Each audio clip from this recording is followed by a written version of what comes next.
Si tu perds tes cheveux et que ton médecin te dit que tes analyses sont normales, cette vidéo est pour toi. Je vais te montrer les 3 bilans de sang les plus sous-estimés en trichologie fonctionnelle et je te dirai exactement dans quelle zone ils doivent se situer pour favoriser la repousse. Bonjour, moi c'est Nour, je suis infirmière, diplômée en trichologie, spécialisée en médecine intégrative et fonctionnelle. Depuis des années, j'aide des femmes à comprendre pourquoi leurs cheveux tombent. SOPK, Hashimoto, postpartum, stress chronique, inflammation, carence. Et il y a quelque chose que je constate chaque semaine, les bilans sanguins standards ne détectent pas la vraie cause de votre chute. On passe à côté des marqueurs les plus importants pour les cheveux. Et aujourd'hui, je vais t'expliquer lesquels, pourquoi ils comptent et les zones que j'aime vérifier dans une approche fonctionnelle et capillaire.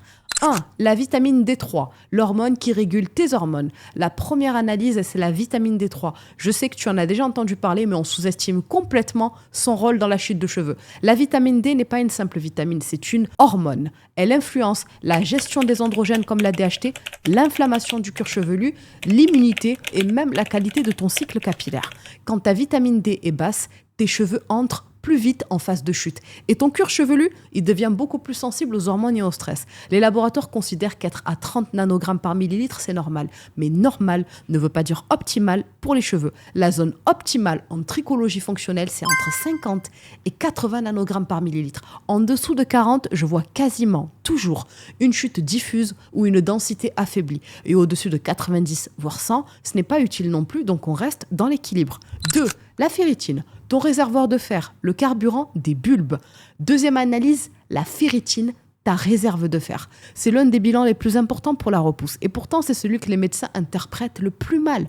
Beaucoup de femmes arrivent avec une ferritine à 12, 15 ou même 20. On leur dit « c'est normal ». Mais pour les cheveux, ce n'est pas normal du tout. Ton corps fonctionne par priorité. Quand la ferritine est basse, il garde le fer pour les organes vitaux, le cœur, le cerveau, et il coupe l'arrivée vers les cheveux. Et le résultat, c'est chute diffuse, cheveux qui se miniaturisent, cuir chevelu plus clairsemé, repousse faible ou absente après un stress, un accouchement, voire même une maladie.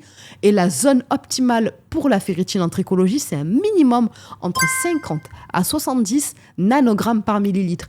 Et idéalement, 70 voire 100 pour une vraie repousse. En dessous de 40, le bulbe n'a pas le carburant nécessaire pour produire une fibre de qualité. 3.